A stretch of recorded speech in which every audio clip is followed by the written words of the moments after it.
When I was 8 years old, yay high and in overalls, I wanted to be an astronaut, and a marine biologist, and a paleontologist, an artist and a race car driver.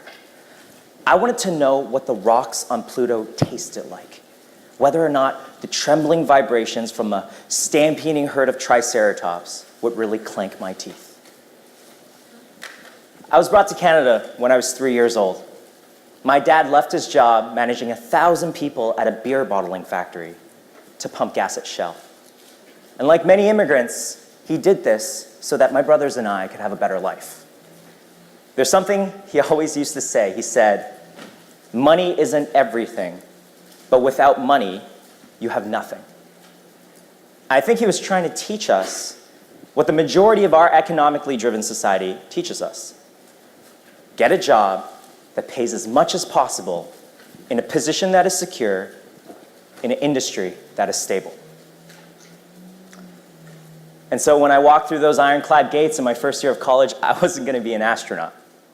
I was going to be a doctor. I was disappointed, sure, but that's the way the world works. Money is the only constant, it's the only power, it's the only objective. Make enough money to buy the stuff you want. Don't you want that beautiful Victorian house off of the coast? Don't you want to drive that latest Tesla Model S?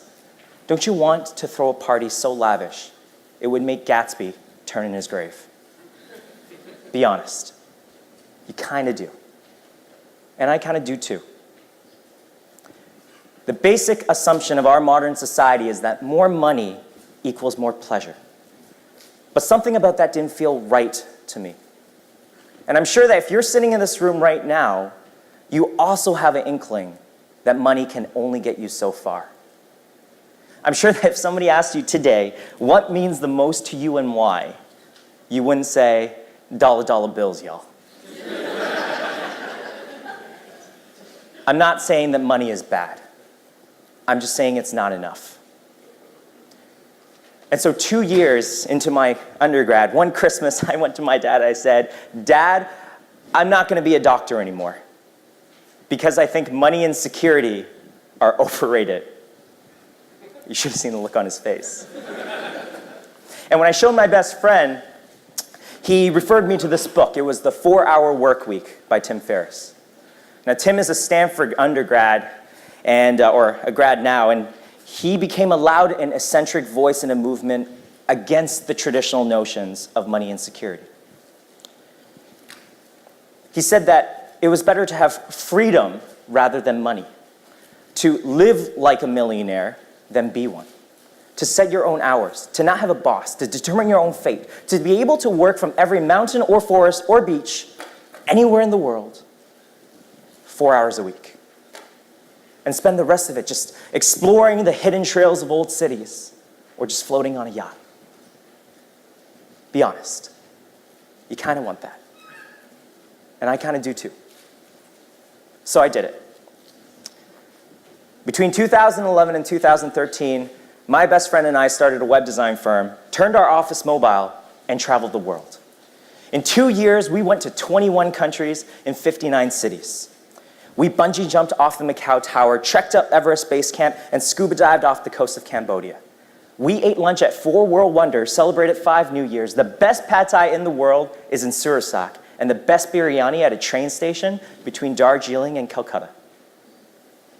We witnessed the protests live in Turkey and Egypt, and shared a power outage with 600 million Indian citizens. We did all of this, working about 4 hours a day, 4 days a week.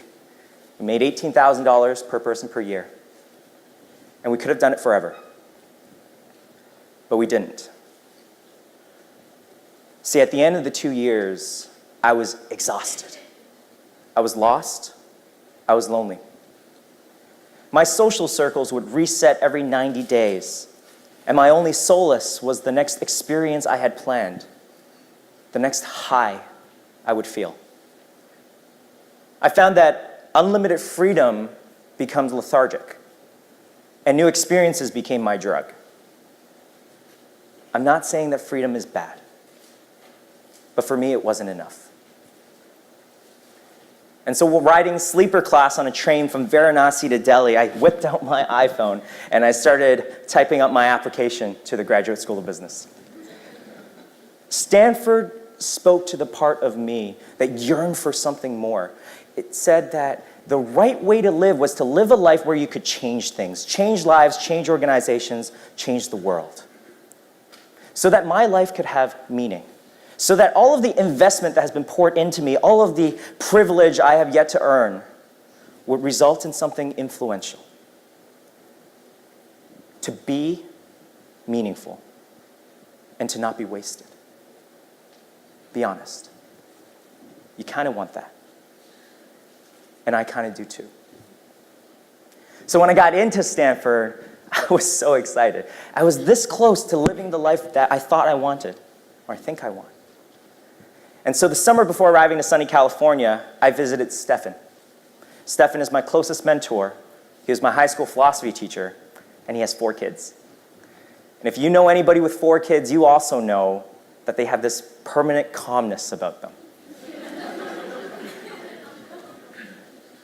And so I went to Stefan. I said, Steph, I'm going to revolutionize the entire education system. I'm going to affect millions and millions of kids and hundreds of thousands of schools. I don't really know how I'm going to do it or how it's going to work, but it's going to happen, and it's going to make an impact.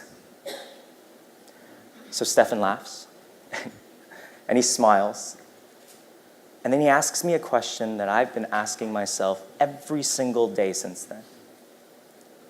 He said, are you doing that because you want to matter, or because you think it matters? Are you doing it because you want to matter, or because you think it matters? I'm not really sure how to tell the difference. Well, then you better figure it out, because it's the difference between being the villain and the hero. So I racked my brain for days, for weeks, for months. I made a list of all the heroes I had, the people I looked up to, in my family, from Forbes, from fiction. And a pattern emerged. It seems that all the heroes I had, they all dedicated their lives to something that was truly meaningful to them. For my father, it was myself and my brothers. For Nelson Mandela, it was South Africa.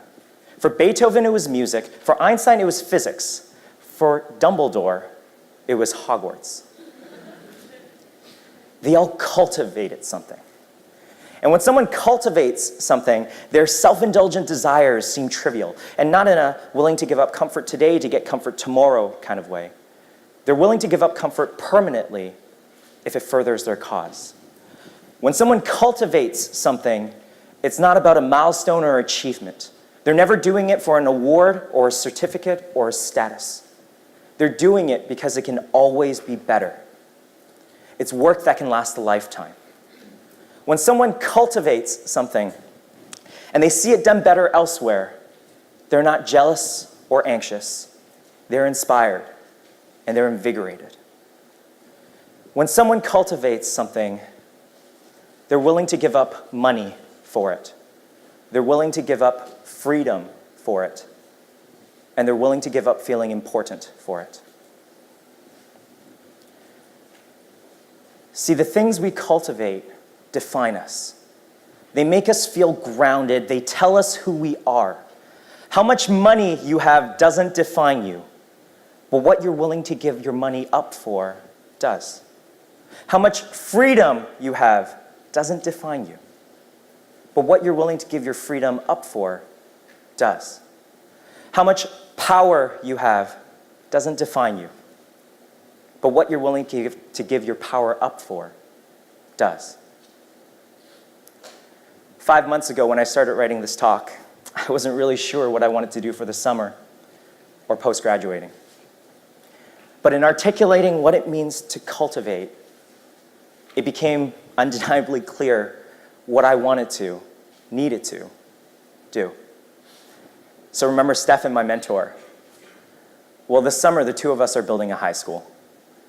A high school that places kids in between philosophy and innovation, so that in the morning they'll read Shakespeare, and in the afternoon, they'll learn entrepreneurship.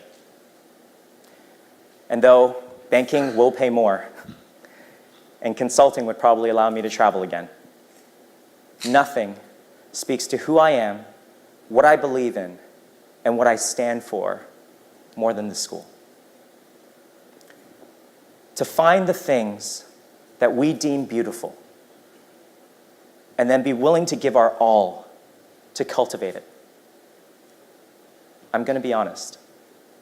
I want that. Do you?